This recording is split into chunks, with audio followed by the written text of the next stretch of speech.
Hey everyone, I'm professional photographer Ian Plant, and it is my goal, my mission in life, to help you become the best photographer that you can be. And I'm privileged to know some of the best photographers on the planet, and I love bringing them on this program and sharing their stories and their unique perspectives. And today I've got a great photographer. He's a great guy. He's also a well-known YouTube photo educator, Mark Denney. Welcome to Photo Talk. Thanks, Ian. I appreciate it. I'm glad you could be here. How you doing? I'm doing very well. I really appreciate the invite. I've been looking forward to it all week. Oh, good. So I have one question for you before we start off. Yeah, absolutely. What's the hair situation like right now? Well, I have a hat. I'm wearing a hat right now. And I was thinking about it earlier today. I was just kind of like basking in the memories of what it was like to wait for a haircut. I would have no problem with a 45-minute wait for a haircut and a nice shave. But it's the little things that you don't expect to miss that I'm missing the most. But yeah, I'm not in my best appearance. That's quite all right. So just so you know, I mean, obviously we're not connecting by video. We're just talking over the phone. So I can't see you. You can't see me right now. But if it makes you feel any better, I look like a Q-tip that's coming unraveled right now. So, I can envision it. I guarantee I look worse than you.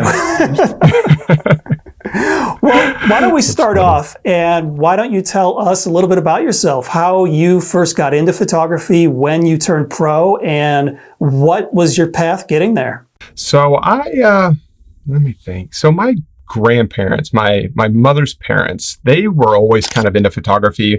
My grandmother, she worked at the local Kmart. I remember that. And she worked in the film department and the jewelry department. So that was like my first exposure to photography, was going to work with her during the summers and just seeing all the cameras and everything.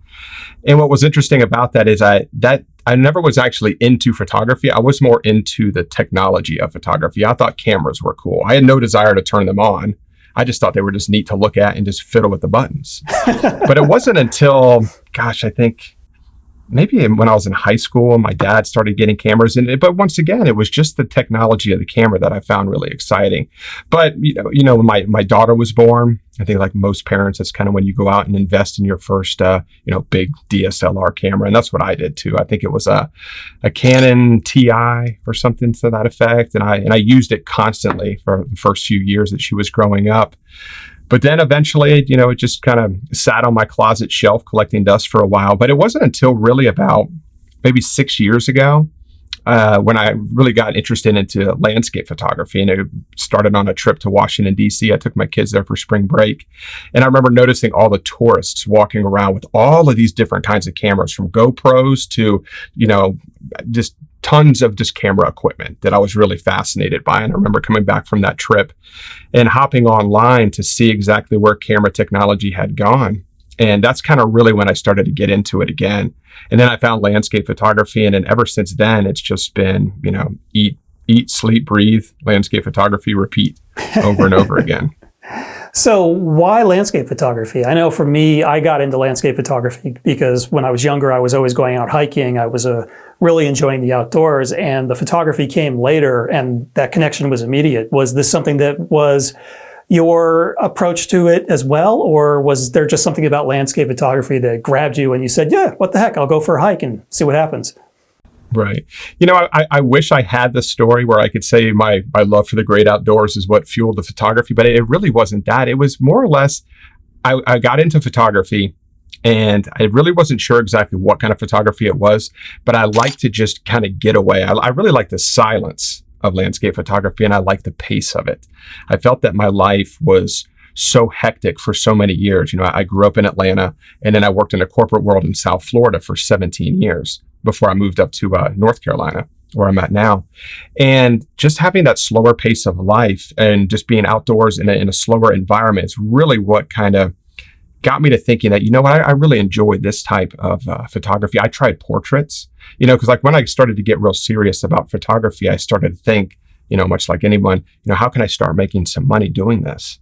So I got some portrait gigs and things like that. And I remember getting so much anxiety before these portrait sessions, and I would get so nervous before them. And I don't think I was very good at it. And I wasn't very good at telling people, lift your chin up or look that way or put your shoulders back, or, I wasn't comfortable doing that at all. And what I loved about landscape photography is you don't have to tell a mountain, stand up straight. You don't have to tell the trees, put your shoulders back. It was already in place. So I thought that was just, that, and along with the fact that it was just slow and you're outside and fresh air, it just kind of all merged together for me. And it just, over time, my love for it has just grown more and more. And I continue to kind of fall in love with that genre of photography with every passing year, I feel like. And was this time 6 years ago when you got more serious about photography? Did you kind of leap in and go pro then, or did that come a little bit later? No. I became interested about 6 years ago with landscape photography specifically. And, I quickly became obsessed with it. And I spent a fortune on all the gear. I tried to buy my way into better photographs through gear. I quickly realized that wasn't going to work. But I would say that I guess I technically turned pro about 18 months ago. So this August will be 2 years is when I left the corporate world. And so you've mentioned the corporate world twice now. What was your job before? So I worked for a information technology company that basically helped financial institutions more profitable with their marketing campaigns. It was a company that was kind of purchased and sold over and over again. But the last acquisition was from the Deluxe Marketing or Deluxe Financial Services. It's They're a publicly traded company, huge company, fantastic people. But they bought my company, I think, 3 years ago before my time there expired. So in this August will be 2 years. But I guess that's technically when I went pro. Gotcha. Is when I left there. So or they left me. Do you like your new profession more than your old? I do very, very much. So I know you're in a similar boat. We discussed this in Oregon briefly. You were in the law profession. Yeah, well, it's funny. You said you were in Washington, D.C. 60 years ago. That's when I moved away from Washington, D.C. And, really? At that point, I had been a professional photographer for about, I think, 10 years. Now I'm coming on 15 years now. But before that, I was a lawyer in a big corporate D.C. law firm. And hated it. Absolutely hated it. Definitely like my life better now. Yeah, I'm sure. I like the corporate world. When I graduated college, I went straight into the corporate world, and I was there for 17 years. It was really all that I knew. Made, amazing friendships with, I'm still connected with all of these people, and I learned a ton, but it just got to a point to where, you kind of lose your flame for it a little bit. And I was wondering, is this really what I want to do for the next, my next 25 working years? Yeah. And then the stars align, much like in all corporations, restructurings and mergers are constantly changing. And the moon's kind of aligned for me to give photography, a run to see if I could make it work. And I gave myself kind of a 12-month runway to see if I could make it work. And if it didn't work out, I would just go back to the corporate world. But I ultimately didn't want to be 80 years old and looking back thinking, gosh, you never even gave it a shot, Mark. So how do you even know if it would have worked? So just not having that wonder was the reason that I really wanted to kind of test it out. Well, it's interesting that you gave yourself a 1-year runway. When I turned pro, I had a friend who was a professional landscape photographer. And, this was actually back in the film days. So when I turned pro, I remember selling all my film equipment and buying my first serious digital camera. And that's when, the digital technology was just really first emerging as a serious photography tool. And this friend of mine told me that it was going to take 7 years for me to achieve profitability. So I was envisioning this 7-year runway to becoming profitable as a nature photographer. Of course, the business then was much different than it is now. I mean, back then, photographers actually sold their photos for a living. And that's become quite rare. I think now there are so many more opportunities to sell photo education workshops, instructional videos, ebooks, and that sort of thing that really didn't exist back then. So have you achieved your 1-year profitability goal? Are you doing okay? And are you going to keep going? Yeah, absolutely. The first year was great. The second year is looking to be substantially better than the first year. And most importantly, I'm having a blast doing it. And I would say the thing that I get most excited about is that I can't stop working. So like even on the weekends, I used to remember looking at the owner of my company I'd get emails from him on Sunday morning going, this guy never stops. Like I can't even wrap my head around it. But it was because that was his company. That was his baby. And now I look at it and I'm like, okay, I get that now because I'm the same way. I go to bed excited. I wake up excited. And that's everything for me. Yeah, it's something I think that a lot of people don't understand, because I think they think of us nature photographers as just traipsing around the world. It's all what is it? Champagne wishes and caviar dreams. And the truth of the matter is, it's like virtually nonstop work. I don't take weekends off. I don't take vacations. My vacations are when I go out shooting, and that's even harder work than when I'm back at home in the office. But when it's a passion-driven life, it just doesn't feel like work. Well, sometimes it feels like work, but usually it's very fulfilling. Oh, absolutely. Yeah, and it's exciting, and you look forward to it. So that's the best part to me. All right. Well, let's talk a little bit about some of the places you like to photograph most. I mean, this is I tried to have these conversations to be a little bit different than the standard photography interview. And ultimately, every interview always asks, what are your favorite shooting locations? So I try very hard not to ask that question, but I can't help myself. Right. So Mark, what are your favorite shooting locations? So I'm in North Carolina, so I spend a lot of time in the Blue Ridge Mountains, which is probably maybe only 3 hours from my house. And it's one of the things I love about North Carolina is because I'm 2 hours from the coast and 3 hours from the mountains. So to be kind of sandwiched directly in the middle of those two features is absolutely fantastic. So I shoot a lot in North Carolina, a little bit in Tennessee. I've been to Acadia a couple times, which I absolutely love. So predominantly I'm on the East Coast. But when I do get opportunities to go to the West Coast, when we were in Oregon in October, that was my first trip to Oregon, and I absolutely loved it. After that conference, I drove down to I think Samuel H. Boardman State Park, and then kind of worked my way back up to Portland, and to spend about 4 days just kind of wandering around the Oregon coast, and had an absolute blast. So although I've only been to Oregon one time, I definitely want to get back there. But for the most part, it's usually along the east coast of the country. Virginia, I love West Virginia as well.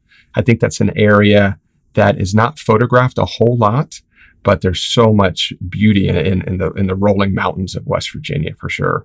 Well, these are all my old stomping grounds. And you're right. I mean, West Virginia is an amazingly beautiful place, and it doesn't really get that much attention.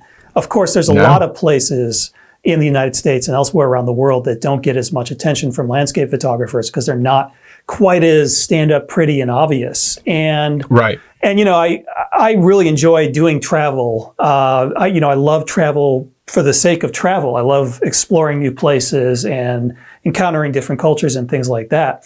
But some of my favorite places to shoot are the places that are closer to home and that are a little less iconic and a little less obvious.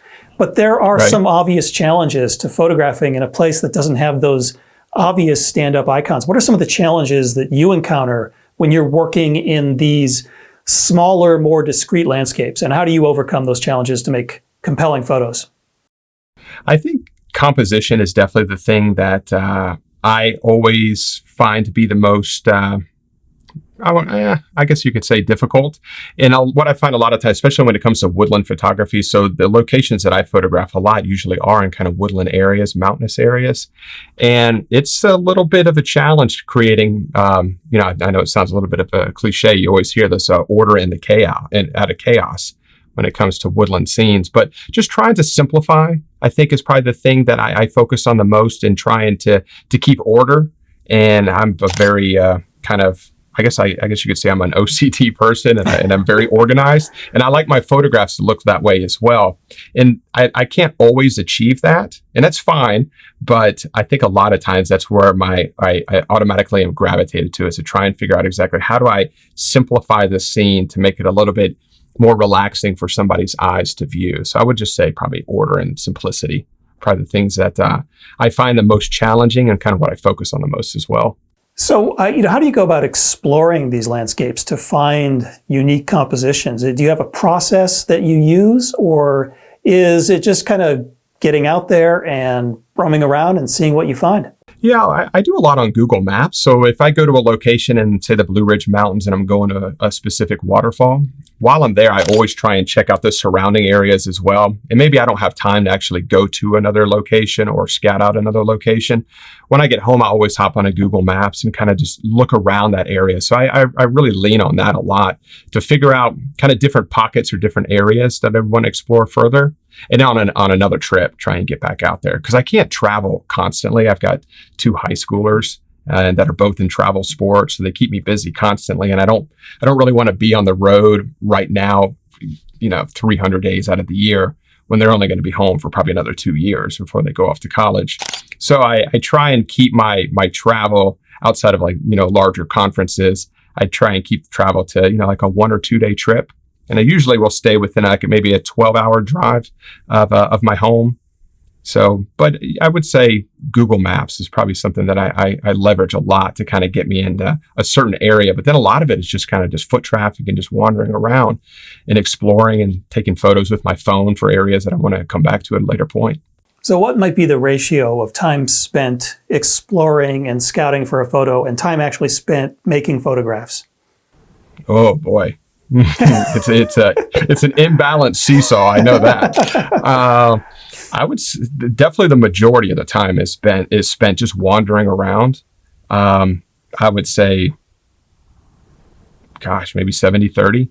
Okay. 70% of the time is just kind of scouting, looking for ideas, scouting out different locations, whether it's in my home state or maybe it's at Acadia or wherever, but just wandering around trying to find that next location to shoot. So this might be a rather open-ended question, but when you're wandering around, what is it that you're looking for to catch your eye? I mean, are you focused on, let's say, for example, you want to go visit a waterfall? Are you just focused on going to that waterfall and making a shot of that?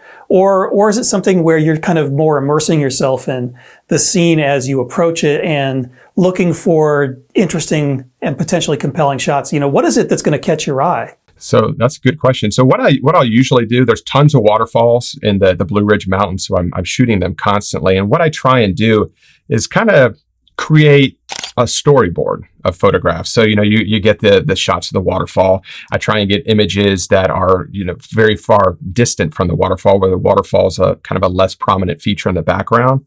Try and get intimate shots where the water perhaps is, whether it's cresting over the top or it's crashing on the rocks at the bottom. So just trying to create, maybe 3 to 5 images that tell more of the story of the entire surroundings versus just the one shot of, the rock in the foreground with the river leading up to the waterfall. It doesn't always work out that way, but I try and capture the scene in kind of more of a totality versus just 1 or 2 shots. But intimate shots is something that I've been working on, I'd say more the last year, to try and kind of focus on that a little bit more. Because before, when I first got into landscape photography, it's all about the grand shot. You throw in the 16 millimeter wide open and you capture everything. So over the last year, I've been kind of focusing more on the more intimate details. Yeah, I remember when I was living in Virginia and I'd go into the mountains, like for example, if I was photographing the waterfalls, I'd often, I'd take the trail to the waterfall and then I would leave the trail and actually hike up the water course if I could do so safely. And, that was my way of getting out there and finding different compositions, because obviously everyone's gravitating to the waterfall. And, once you leave the beaten path and start exploring, you can find some pretty interesting things. Of course, doing so was a little bit dangerous. You're going up this slippery water course and there's no one else there because you're off the trail and no one knew where I was. So there's always the potential for something really bad happening. Now, this question I like to ask people is what is the craziest or the worst thing that's ever happened to you while you were taking photos? Have you had any close encounters, brushes with death, anything exciting like that? I've seen a couple bears, which that wasn't too bad. They usually are just as scared of you as you are of them. But I'd probably say, I'm an introvert, so I'm usually alone, and I usually like to photograph alone. So the majority of my trips, I'm by myself. And I've put myself into a couple precarious situations before.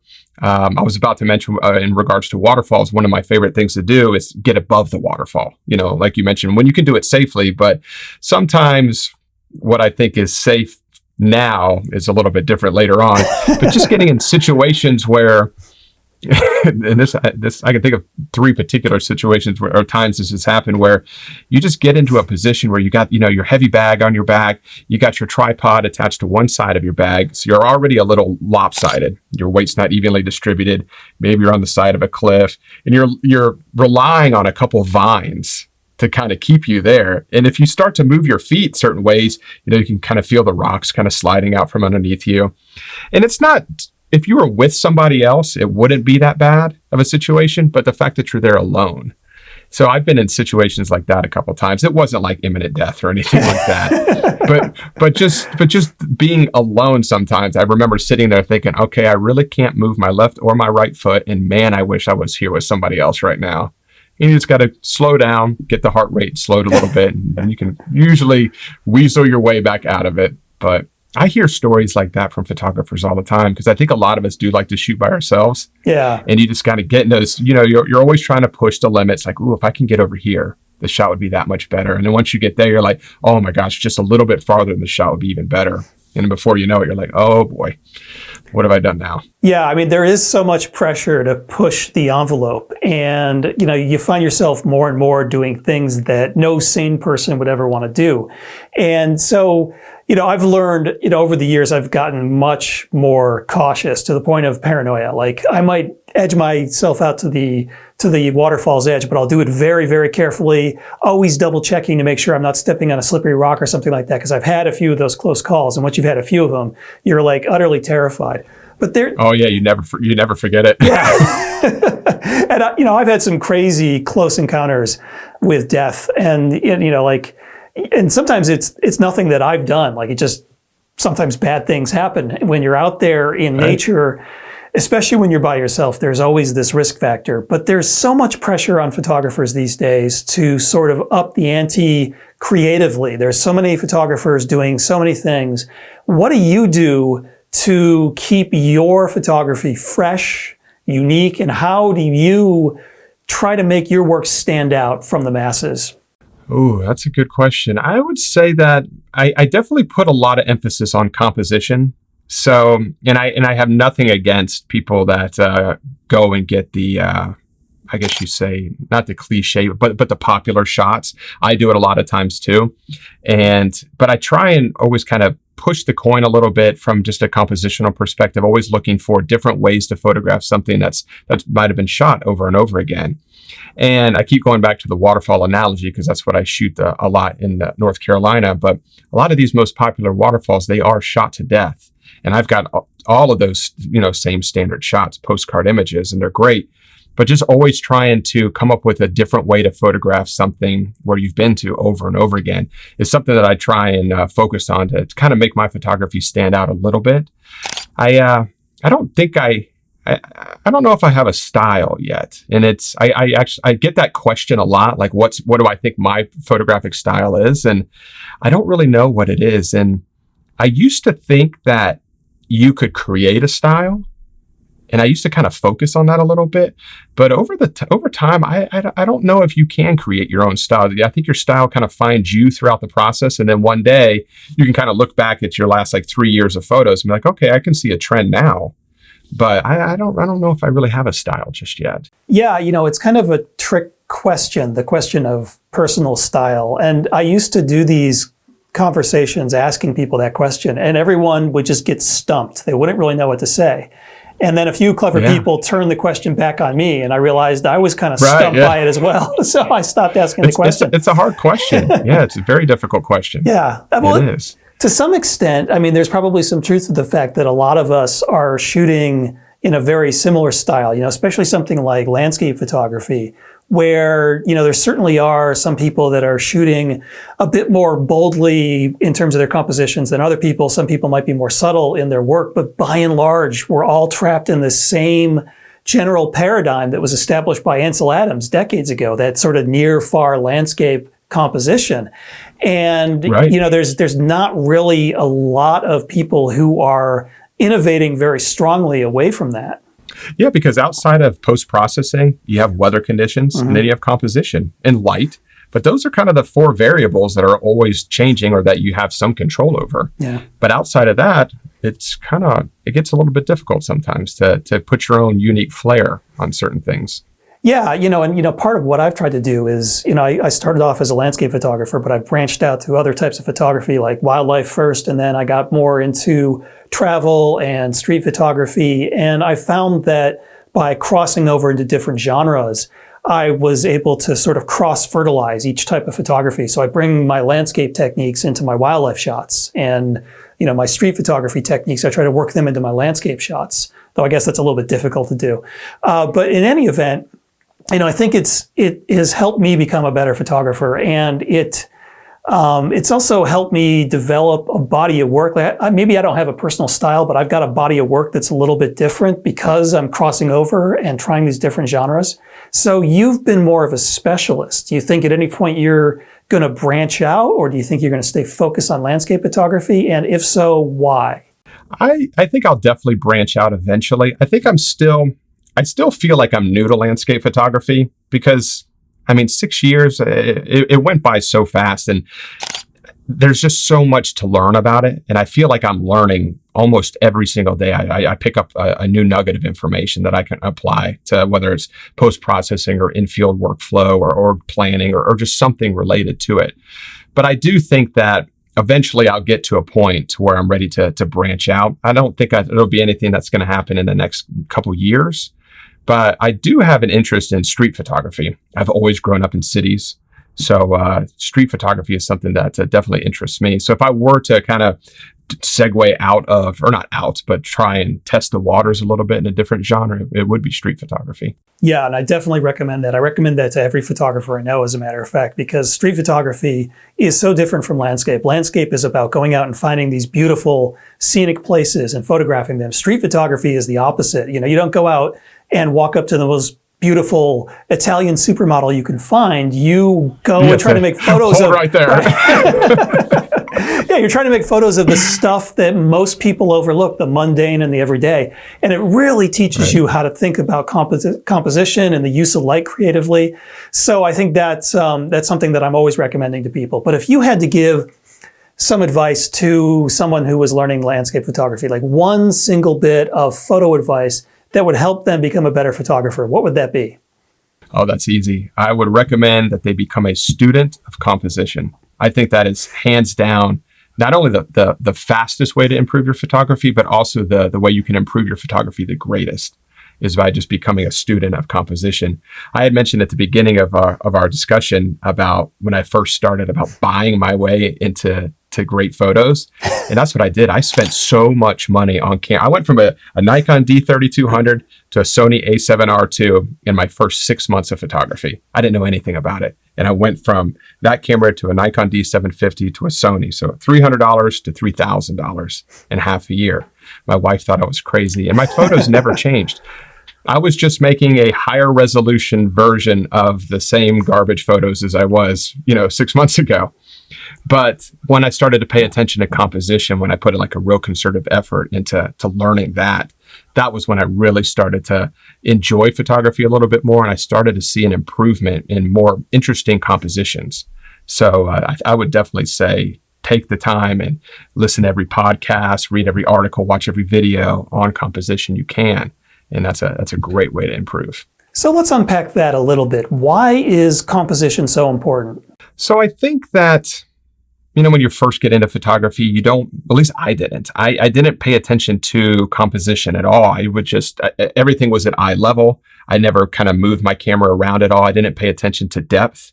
And I really was creating photographs that they weren't very exciting to me. They looked like snapshots. I kept all my original photos and I go back to them all the time to just kind of see my progression. It makes me feel good, I guess. But a lot of those photos, the thing that really jumps out at me is how flat they looked.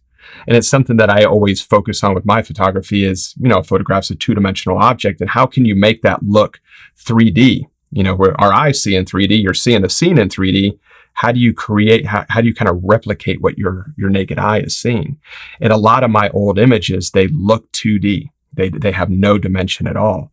So I think composition is where you can really create that separation in photographs. And just getting a little bit more creative with your camera. Your camera is not attached to the tripod. You can get it low to the ground. You can put it up above your head. You can move it all over the place. But I don't have the best back in the world. So I would create my compositions based off of what was most comfortable for my back, which basically meant that I would lift my camera up to about 6 feet, 1 inch, right at my eye. And that was it. So every one of my images for the first probably 18 months was just captured at eye level. There wasn't a lot of creativity in any of it. So can you give us a few examples of how you would create depth through composition? What exactly you would do to restore that illusion of 3 dimensions in this 2-dimensional picture space?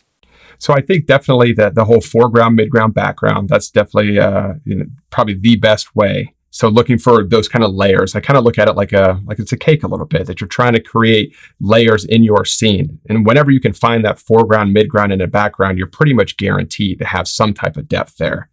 Looking for anything that draws the viewer into the photograph, whether it's, the ocean waves receding past your camera. That's something I love to do, where you get those kind of lines of the waves drawing in. So whether it's any kind of leading line, repeating patterns, anything like that, to just kind of draw the viewer into the center of the photograph to kind of create that more immersive feeling, I think is a fantastic way to create depth.